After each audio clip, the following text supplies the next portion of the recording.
You spend the night going from playing with dogs to being super macho. Others need to exercise their bodies for a few years to get there, but even so, you are distressed just because of your bad system. Although it improves your physical fitness, at the same time, your appearance still resembles the original dramatic dog, making it seem like no living person is allowed to enter. It's so intimidating that one look from you can immediately silence a crying baby. Even a wave of your hand can frighten the most vicious prisoner.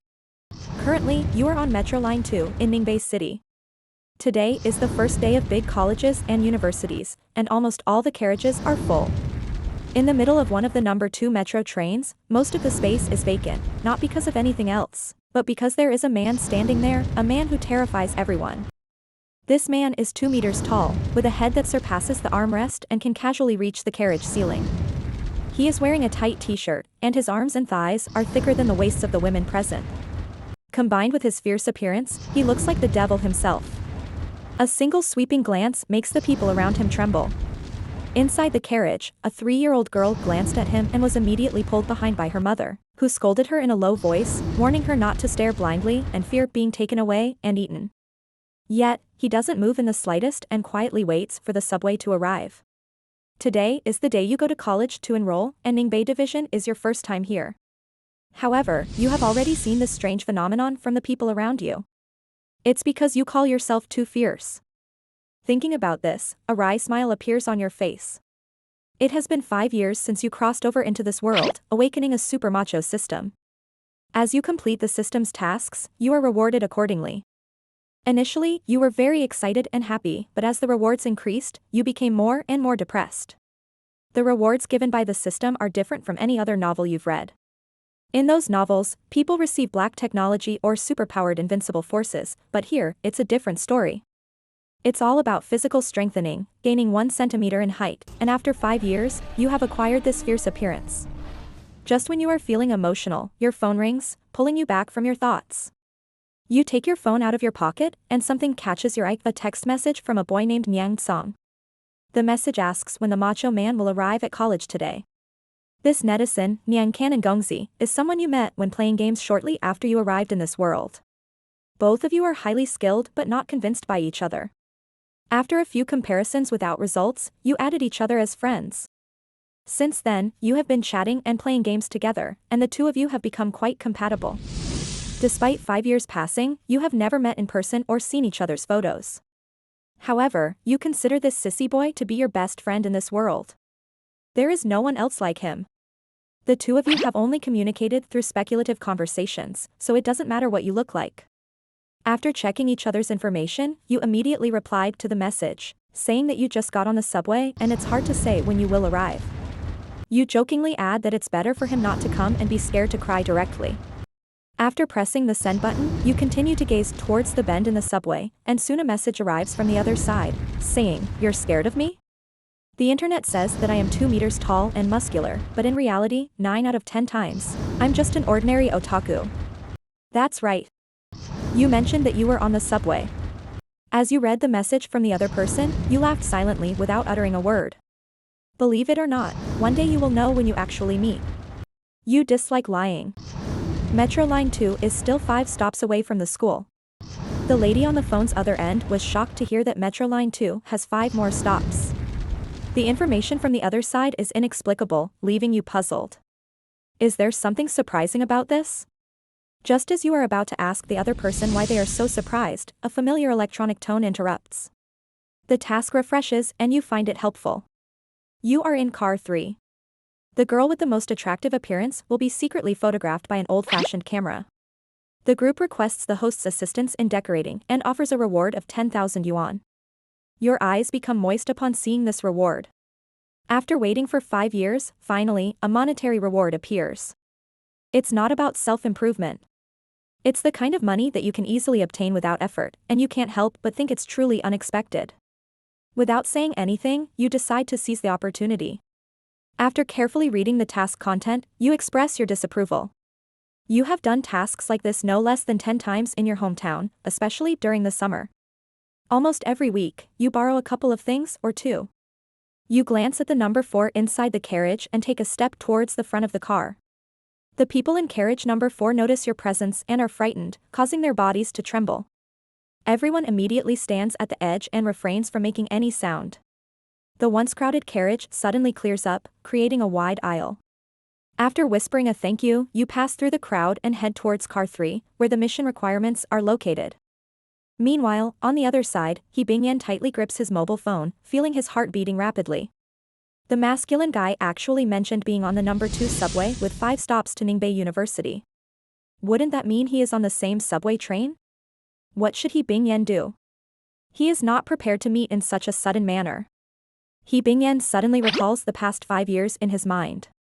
That guy has been by his side, albeit only online, but he has been a great help. Especially during his 3 years of high school, where he faced high expectations from parents and teachers and felt immense pressure.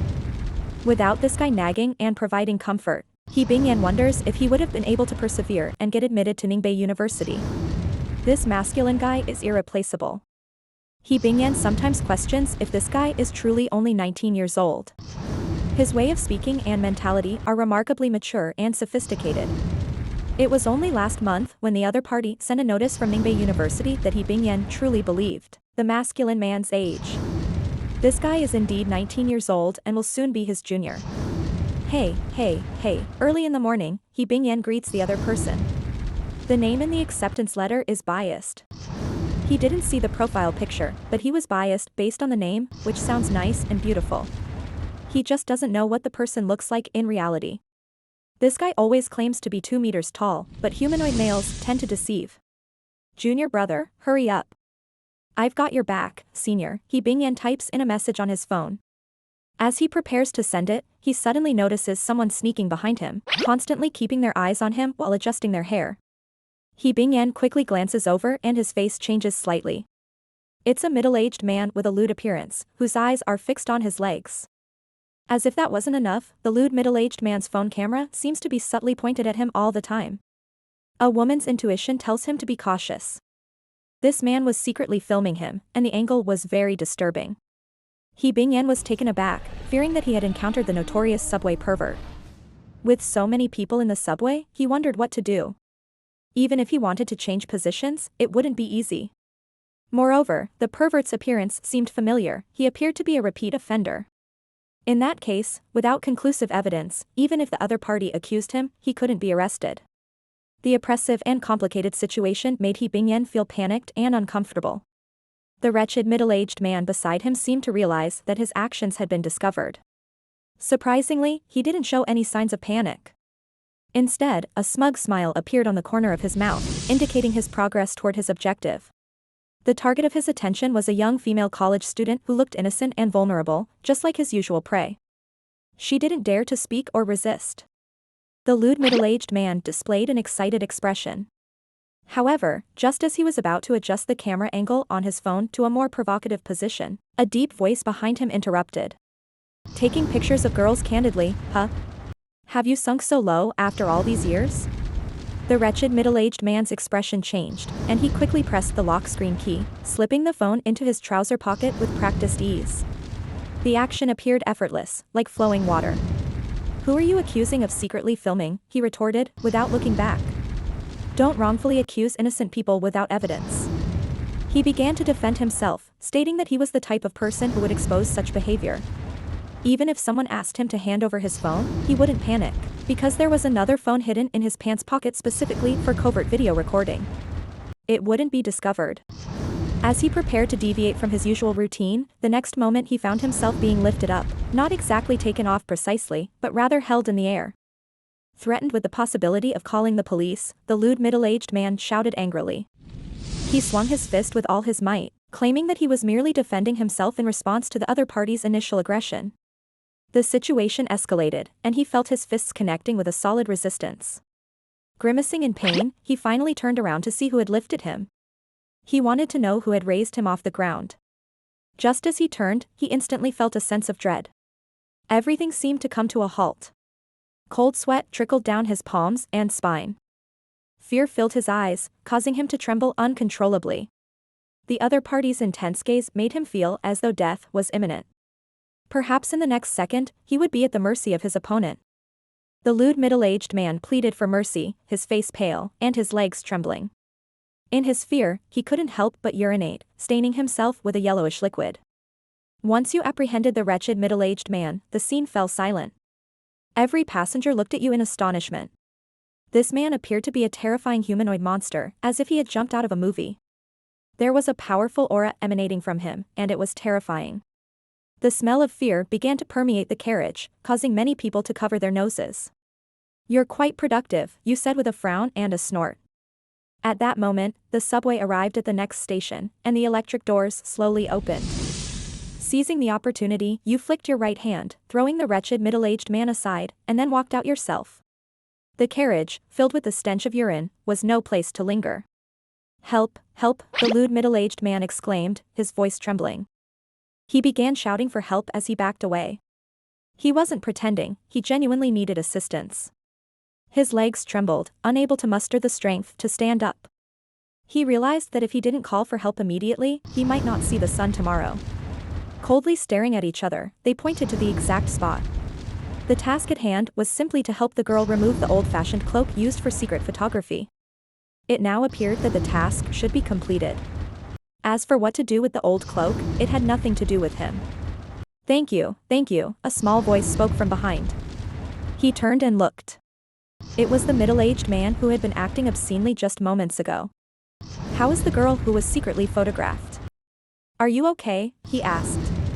I'm fine," he Bingyan replied, his eyes slightly red. After stealing a glance at him, he quickly averted his gaze.